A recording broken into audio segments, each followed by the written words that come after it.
Hi guys, today is not an adventure vlog, it's not me going exploring the city. Today it's just more of a discussion with me and my friend Wasim. Wasim, introduce yourself. Hi guys, I'm Wasim, a 4th year student at the Singapore Management University, and I was born and raised here in Singapore. Wasim, he's been with me since the start of my journey and he's seen me grow. So it's been 10 months since I've been in Singapore. He's seen me since the start and it's coming to an end, unfortunately. But so today's video is just an update on my perspective and a local perspective on how it's been living here. And we have a lot to share with you guys, so please sit back, relax and have some snacks. There's nowhere better to start than hawker centres. So hawker centres are basically places where there are many different food stalls, and different stall is cooking different dishes. You have different cuisines available as well, Chinese, Malay, Indian, as well as Western stalls. And in other places you might see some really interesting cuisines, like maybe even Korean and Japanese cuisines. Yep. So the idea of hawker centres is to provide food that's affordable and hopefully delicious as well. Yeah. Do you eat at hawker centres as a local? If I'm out and about, yes. Yeah. But if I'm at home, mostly home cooked food. But I know of Singaporeans who they don't really cook at home, so they go down to the nearest hawker centre and buy food. Yeah. As hawker centres, they're, in my opinion, they're quite handy because literally every block, every area has a bunch of hawker centres, and they're very cheap. So and landlords in Singapore, they don't let you cook. So my only option was to go to hawker centres for breakfast, lunch and dinner sometimes. So you would wake up, like 7, they would open at like 6 a.m. And Some of them, yeah. Yeah, some of them will open really early. You can get your kaya toast. This kaya toast is a Singaporean delicacy. You can get your iced coffee, and the prices are really cheap. So you can pick up an iced coffee for about 60 pence, 70 pence, which is like $1. Maybe about $2. Alright, and for breakfast, man, like I'll put on the screen, this is $3. This is nasi lemak. Some places it's $3.50. But bro, you're getting chicken and rice, peanuts and sambal, anchovies. This is it's called ikan bilis. Ikan bilis. Yeah. Ikan bilis. Bro, like I've never had nasi lemak in my life, and I'm having this for breakfast like almost every single day. So nasi lemak is a cultural dish. You get halal food and non-halal food, and if you don't return your tray you can get fined. You have to clean up after yourself. You can put your halal food in the halal spot so it's not mixing with the non-halal. Yeah, SMU life has been amazing. First of all, the campus is pretty nice. It's like I'm mostly underground though. The connections are all underground. Yeah. This is a good thing though, because Singapore is really hot. We're just chilling underground. There's aircon everywhere. I've got like a few CCAs. I go to martial arts, mixed martial arts class, and we have a Indonesian trainer. Okay. He's like an ex-pro. He's crazy. Like he's scary though. And he's strict. Yeah, he's strict. He's not too strict. He's understanding. Like when I was fasting, he was quite lenient with me. So yeah.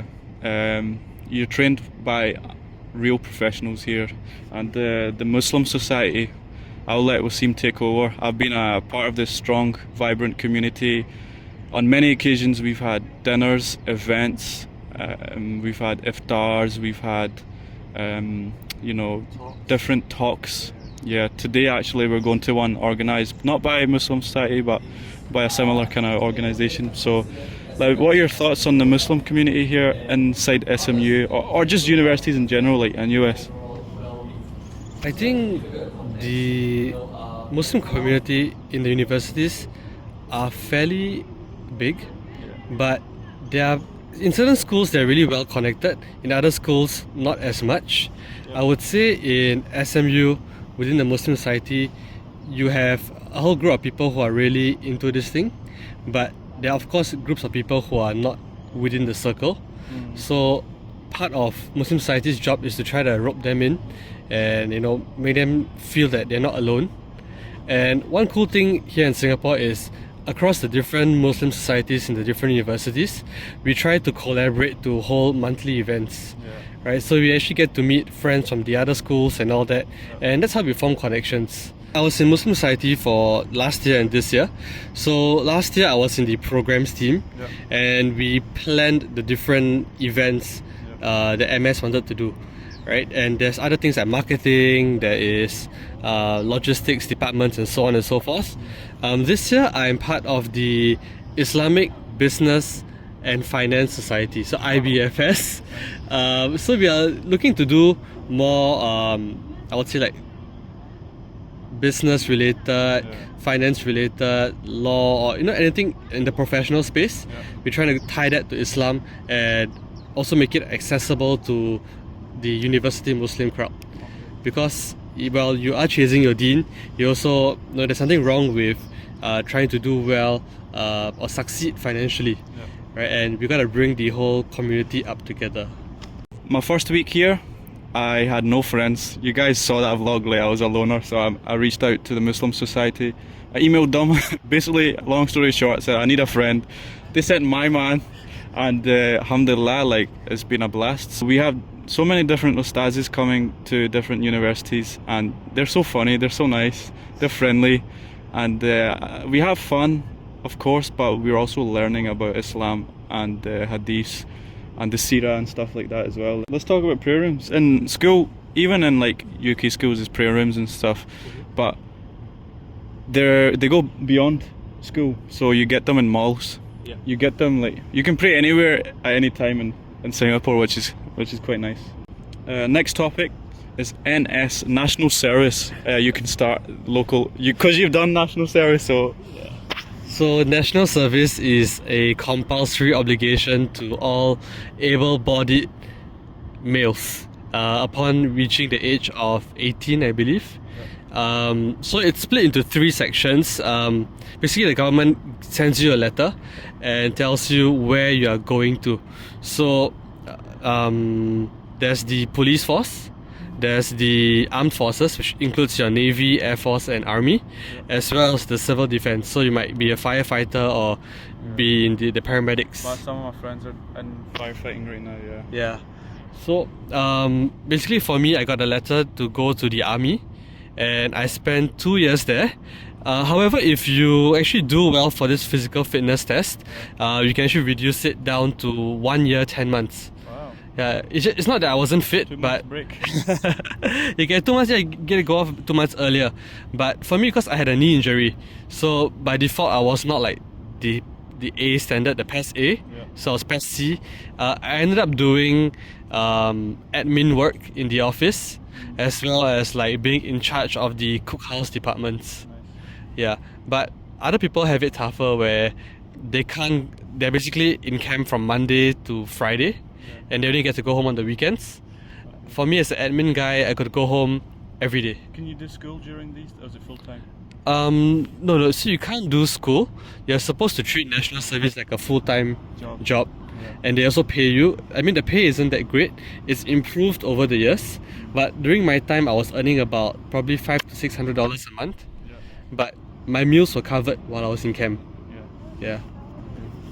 And NS, to me, it seems good, because people are getting, there's some people making TikToks that just caught me off guard. NS is good because I feel like all my friends who are Malay, Indian, whatever, Chinese, and the ones that have been firefighting or in the police or in the army, they're very disciplined. I feel like NS is a good thing for society because it disciplines young men, keeps them off the streets, and makes them fitter, makes them stronger mentally. I feel like if we had NS in UK, like a lot of boys would stay out of trouble. So people might think, like the locals here, they might be like, I can't be bothered with NS, but like it's a good life experience, and everyone's going through it. Yeah. Just do it as quick as you can. You guys get to serve your country. I want to talk about Singlish. Okay. Bro, Singlish is English, Singaporean English. Singaporean English, and yeah, it's like very efficient, straightforward, simple. You know, I'm ordering something, and then I'm like, can I order this with this? In Singlish, it's just nasi lemak kan, Oh, okay, yeah, like. or like just you know, Wasima like straight to the point. Wasima like explain it better. So give us some Singlish sentences. Alright, so the idea of Singlish is you are amalgamating words from different languages like Malay, Chinese, No way. probably a bit of Tamil here and there, or Hokkien, and it's really straight to the point. So you skip the pleasantries and just go to straight to what you want. Yeah. So in the example that you were saying, Kana. yeah. So yeah. So for example, you know, if you have a group meeting, right, and you guys are planning to go out somewhere, right? So in normal English, you would say, so would you guys be okay with going to the Esplanade for lunch today? In Singlish, you just say can or cannot. Yeah, it's like So, yes or no? 7:30, kana. It's Yeah. like I said to Wasima, meet me at Esplanade. He goes can. He's not even saying yes or no. He just says can. Like, bro, I mean that's pretty good, no? Yeah. So can or cannot. You have La. What is la? Why do people? So la is just an extender of your sentence, and I guess it conveys emotion. So for example, if you're someone, you're doing something annoying, right? And I want you to stop it. Yeah. So if I tell you stop it, it sounds really like firm. But if I want to say hey, stop it lah, Okay. so it's like Okay. you know, I'm telling it to you in an endearing way. Or if you want to be rude, you can also use la in a rude way. Like, It's stupid lah. yeah, you're stupid. You're stupid lah. Yeah. What else? So we covered la. We covered kana. Um, Makan. Like when I was ordering mee siam, Misiam. and then I was can I have one mee siam, and then she goes to me makan. I'm like, Okay. of course. And then the guy next to me, all he goes was mee siam makan. I'm like, bro, wow. Just he didn't say, can I have a mee siam, please? Okay. So when they say makan, so makan actually means to eat in Malay, but when you're ordering food, right, and they ask you makan or tapao. So tapao is actually a Mandarin or Hokkien word for takeaway.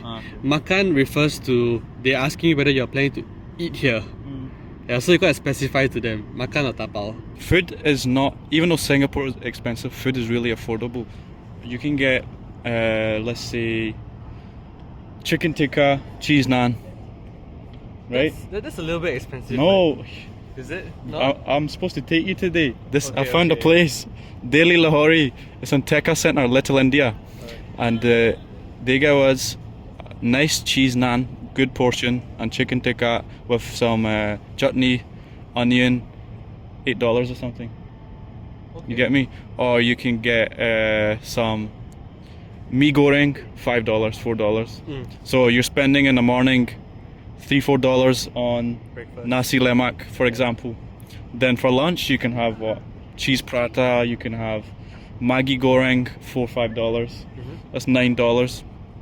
And then for dinner you can go to Maybe something like Hokkien mee or yeah, you can go to Lau Pa Sat. Lau Pa Sat is crazy with their options. And last time we had in Geylang we had some squid, some seafood, which is really nice. It was with the noodles. Yeah. I think that was Hokkien mee. Hokkien mee. Yeah, Hokkien mee. So it's noodles, a little bit soupy. You have chili as well. You have squid. You have prawns. You have, I think, 2 different types of noodles cooked together. Yeah. And you're spending $13, $14, $15 a day, £9 a day, £10 a day. You don't have to eat in your Nando's or like somewhere expensive. There obviously are luxury restaurants and stuff, but when you're an exchange student, you just go to hawker centers all the time, and it's good food. Actually, sometimes it's better than the luxury restaurant. Yeah. Yeah. I think I've heard of some hawker places having like Michelin stars, or even like being on the Michelin guide. Yeah. I forgot. Let's talk about attractions. Okay. So, attractions. There are many tourist attractions in Singapore. Right now, we are currently at Marina Bay Sands. No, we're at Esplanade. We're at a building that looks like a durian. Am I right?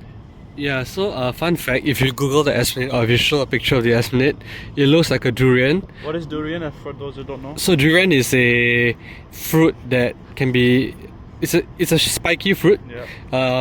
National fruit. I'm not sure though.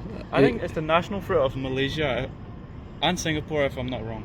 We gotta Google that. Yeah. But when you open up the outer side of it, inside you have this fleshy yellow colored fruit, Which is banned on public transport. Yeah, so the smell is really pungent.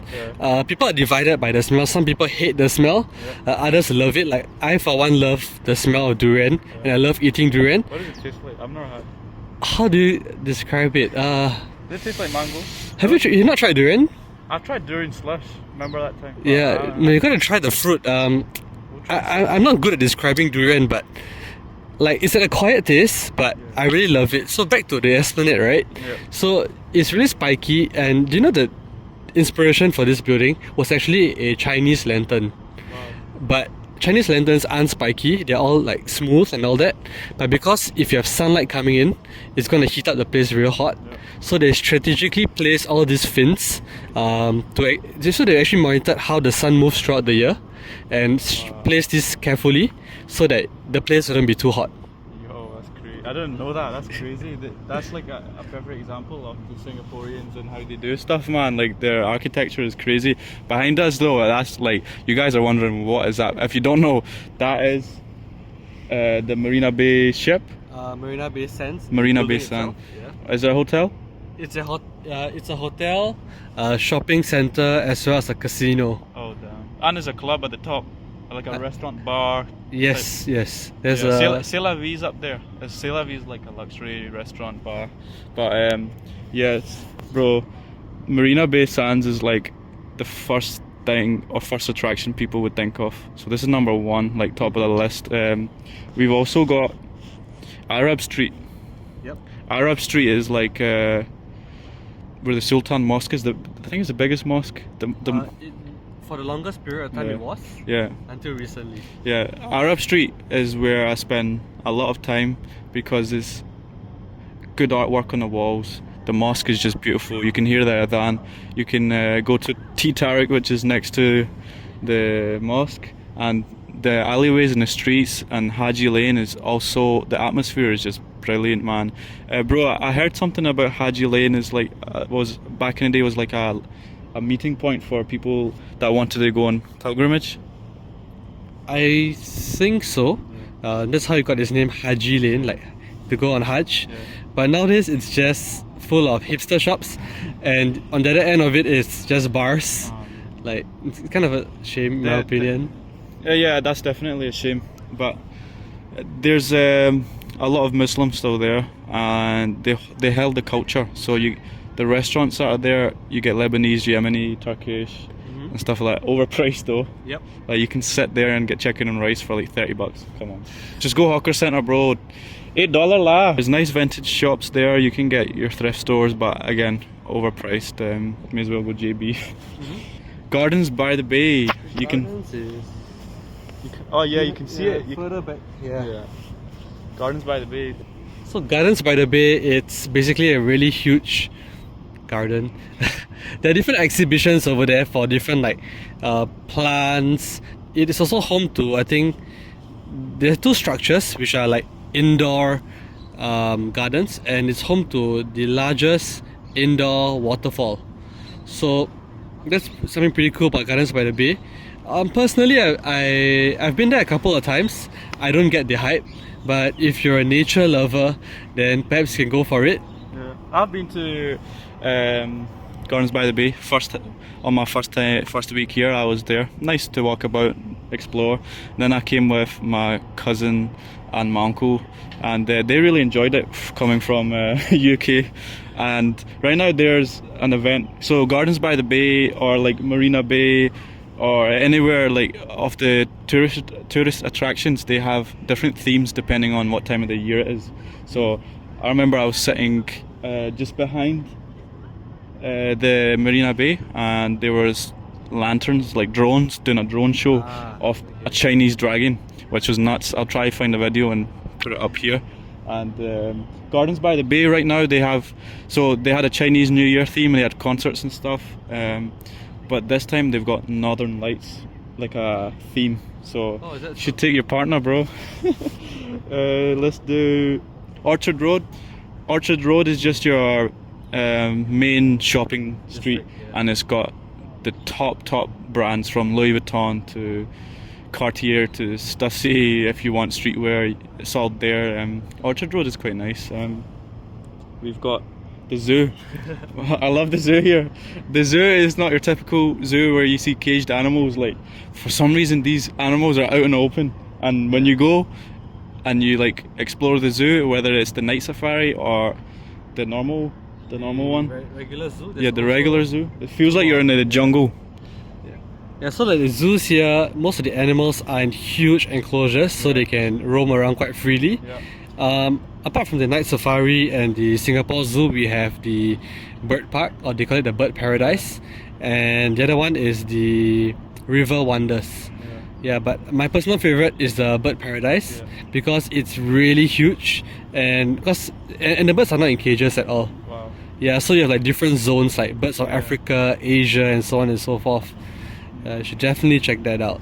But even in the normal zoo, when you're just walking, you can see monkeys crossing your path, or you can see different styles of. You can see peacocks, different styles of birds just doing their own thing. Like, I've seen some crazy animals and insects. Like bro, I've seen bats above my head. I was in a bat cave, and they're out in the open. I was looking up. I'm like, damn. Sentosa. Okay. So Sentosa Island is separate to the Singapore Island. Yes. Is that right to say? Yeah, you could say that. It's like a mini island. You just take an MRT, or you could take a taxi there, and basically it's got beaches, it's got the Universal Studios, it's got different food places, it's got the aquarium, which is really nice. So if you guys are coming to Singapore, go to Sentosa. Nice beaches, and it's like an exotic feel to it. You could actually walk across into Sentosa. You can walk, from here, no? From Harbourfront. Harbourfront. Yeah, it's just a long bridge. Just walk there. You want to share your experience on public transport? Yeah. So when I got here, I'm used to having a car in Scotland, driving about. So driving here, let's not talk about car prices because that's another topic. Yeah, but MRTs and buses are the best way of public transportation. Commuting to school or work, or if you want to go see your friends, just take a bus. And the MRT system is amazing. You can go from any side of Singapore, any area of Singapore, for like a couple dollars. You get me? You can get from one side to the other on the MRT. You can go from Sentosa to Changi Airport, but I'll put a image of the map, and there's like the red line, the green line, the blue line, purple line, yeah. And these ones take you to Little India, Dhoby Ghat, anywhere you want to go, you take the MRT, and they're very clean, very safe, aircon. Yeah, and tell us a bit about MRT systems and why they're just so amazing here. So, I guess the reason why the MRT system is good is to entice people to take public transport. Not only just the MRTs, but the buses as well. They're all generally really clean, fairly efficient, and because Singapore is a really small country and it's a high population density. So if everyone is on their cars, then you're going to have traffic jams everywhere. So you want to incentivize people in a cheap but comfortable way to travel. The MRTs are the way to go. So easy, so efficient, but they can be very big. Like, there's different exits, exit A, B, C. If you exit and you're planning to meet your friend at Little India, there's like 3 exits there. You might be like 4 streets away from where he's at, because there's so many different exits and it's all underground system. Yeah. But beautiful, very clean. There's no driver there as well. Like they're automatic. They're automatic, but if there's a need for someone to take control of the train, it's possible. There's 4 main Ethnic groups that take over the population. Mm-hmm. Number 1 is Chinese. Yeah. Number 2 is Malay.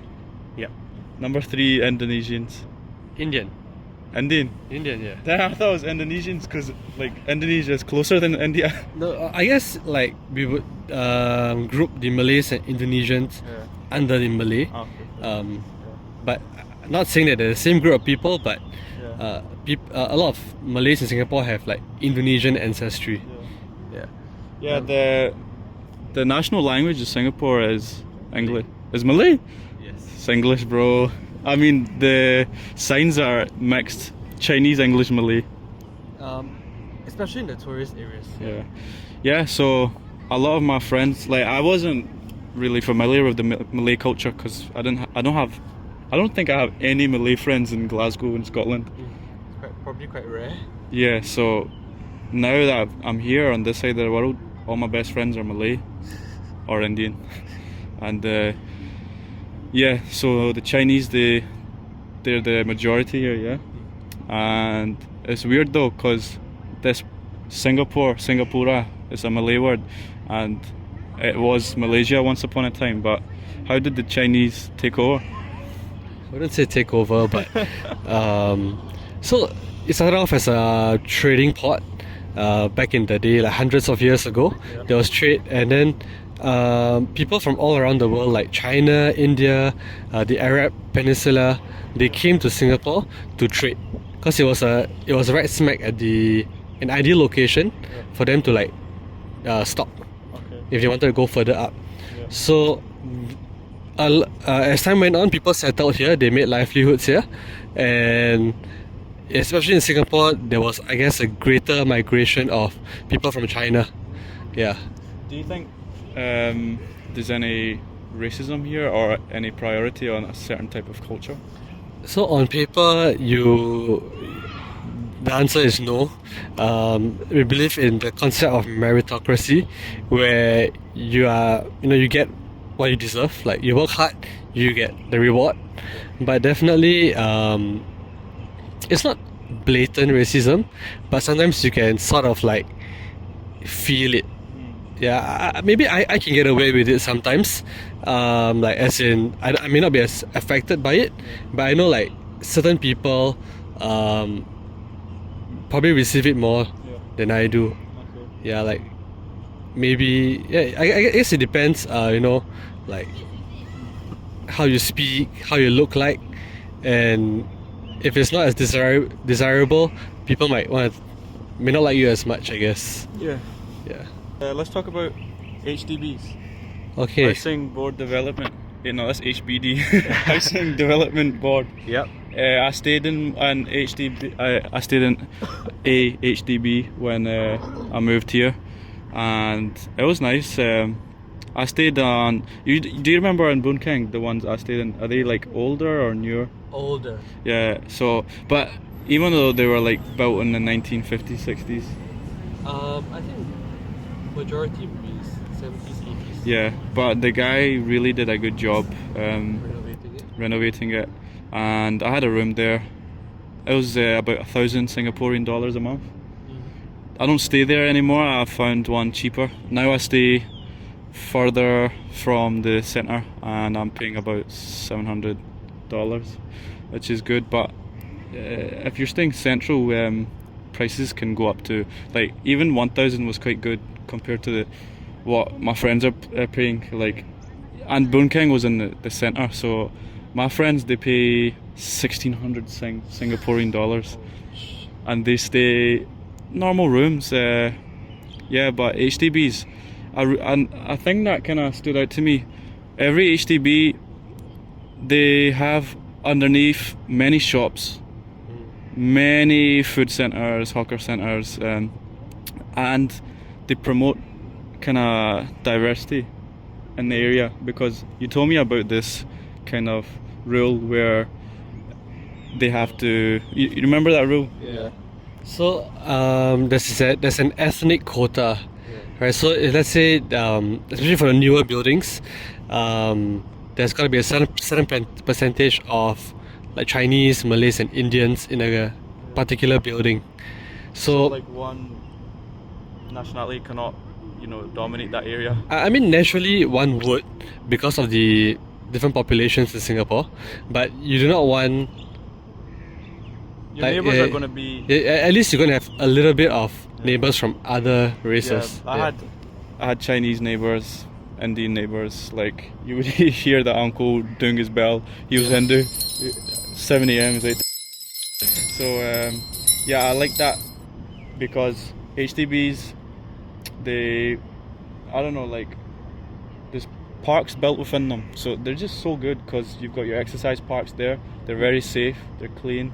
And tell us about the pricing and how to secure one HDB. Okay, so there are two ways to go about buying a HDB. The first one is through the resale market. So it's like simply buying a house from another owner, right? And the second one is through the build to order scheme, or BTO.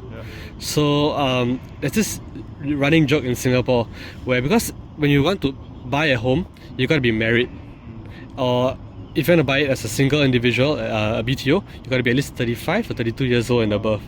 So there's a joke where instead of proposing to a girl and saying, do you want to marry me? You ask her, do you want to BTO? Right. Yo, that's hilarious. Yeah. So once you're like, you know that you have a partner, you can go and apply for a flat together based on your incomes. There are different grants, and you got a ballot for your homes. And what about how much do they cost on the resale market or BTO? Like, how much is BTO? Okay. So it depends on how many rooms you're looking at and location, right? So a BTO, let's say a 3-room flat, probably about maybe 350 to 400k. The current prices nowadays. Then for 4-room, it's about 450 to 500k ish. Does it go up every year? I don't think it goes up every year. It's probably based on whatever HDB sets, and it's really considered subsidized pricing. Then if you want a bigger house, like a 5-room flat and above, it's about probably 5 to 600k. But on the resale market, it's even more. So like there are $1 million HDBs out there, like perhaps good location, high floors, spacious. And there are a number of places that go for $1 million, which is crazy. But lately, across the years, like my house was built in the 80s, a unit built back then is bigger than a unit built today. Okay. So as a young Singaporean, when I'm looking for a home, I feel kind of like I don't really want to go to a BTO because I don't want to live in a small house. But then again, the resale flats, which are bigger, command higher prices. So like, what do I do then? Talk about car prices. Bro, UK, you can buy a Toyota Prius, brand new, 2025. Let's not even say 24. 2025, 30k. So like 40, 50k Singaporean, something like this. Or here, that same car, 200k. Probably 200. 100k. What? Doesn't make sense, bro. And to even drive the car, you have to pay an extra 100k for COE, Certificate of Entitlement, yeah? Bro, people bid for this piece of paper just so you can own and drive the car for 10 years. For 10 years, and this paper can cost, people bid, and the bids can go up to... So I think recently it's gone up to 100k. It kind of hovers around 80,000 Singapore dollars. So on Carousel, like, the results are always coming out and stuff, and crazy numbers. So why are the cars so expensive? There are a couple of reasons. First one is there's already this, so you have the base price of the car.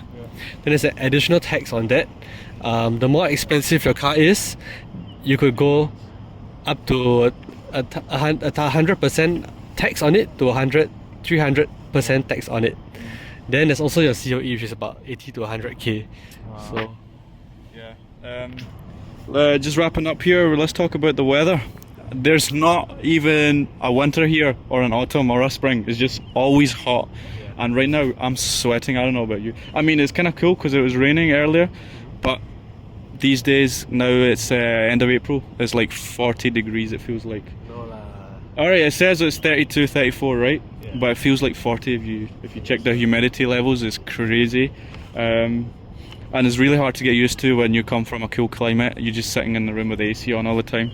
But I just wanted to say one last thing about the Muslim community and the mosque. There's different mosques all over, huge mosques. There's so many of them in Singapore. So every area has a mosque, and they're all grand. They're all beautiful. They all have their own theme and their own like layout, and they do mosques like amazing here. They're not just like apartments where like as an old apartment or flat and they just turn it into a mosque. No, they build them from scratch, and they have architectures doing like, I'll show you some mosques here. Man, I just can't get over it. The Al Kaf Masjid, beautiful. Al Iman Masjid, this is the one in my area. We've got Sultan Mosque, of course. We've got Masjid Al Ghafur. These are just some mosques. Even in Chinatown or Dhoby Ghat, Bencoolen area, they've got mosques there. And bro, tell us about the mosques in Singapore and why they're so beautiful. I guess part of the reason is because Islam in Singapore, there are like some special rights for Muslims or even the Malay community. So when Singapore was, I think, signed off to the British back then, or when they gained independence, there was this like clause. I mean, correct me if I'm wrong, like chat, but yeah, there's like something that says like the rights of the indigenous people and their language will be upheld. Sorry, and their religion will be upheld. Wow. Yeah, so that's why Islam in Singapore, we're quite lucky because we even have our own religious body that takes care of Islamic affairs in Singapore. Nice. So like it's called MUIS, MUIS, and they handle all the Muslim affairs in Singapore. So there's like one main body. So you don't have people like conflicting on what's the day of Eid. It's just set, right? Or what's the day? When's Ramzan starting? And mosques and all that, the government like sets aside land for places of worship. Or the land could actually be wakaf land, meaning many years ago, some rich person has said that I want this land to be a mosque. Eid is also a public holiday here, isn't it? Yes, Eid is public. Both Eids, Adha and Fitr. Hari Raya. Yeah, it's called Hari Raya in Malay. Nice. Yeah, a bit about the Muslim community and the mosques. Man, I can't thank you guys enough for just welcoming me with open arms. I'm a complete stranger from a different country, but the amount of gifts and love and food I've received, alhamdulillah, from prayer mats to fragrances like oud, attar, and meeting the sisters and the brothers who just, man, like, they love you unconditionally. And they showed me so much love and care, and anytime I needed help, always there for me. So yeah, coming into Singapore and you don't know like what to expect because I didn't do my research, I'm so glad I'm in Singapore, because maybe like if I was in, for example, Tokyo or something, like it would be more strange. At least here it's an English speaking country with many Pakistanis. Yeah, Pakistani, yeah. How easy it is to fly to other countries. So this is like, man, if you want to go from UK to, or like America to, let's say you want to go to you want to go on holiday and you want to go to Tokyo, bro, from UK to Tokyo is like 18-hour flight, and it can cost you like up to 2,000 Singaporean dollars depending on what season it is. I got to Tokyo, alhamdulillah, in December there, just before Christmas. I got to Tokyo from Philippines for like $120, something like that. And I got from Singapore to Philippines to Manila. I got there 4-hour flight for like $100, like £60, something like that. And then 4 hours to the Philippines. When you're in Singapore and you're an exchange student, you may as well travel to your favorite countries like Japan, South Korea, Hong Kong.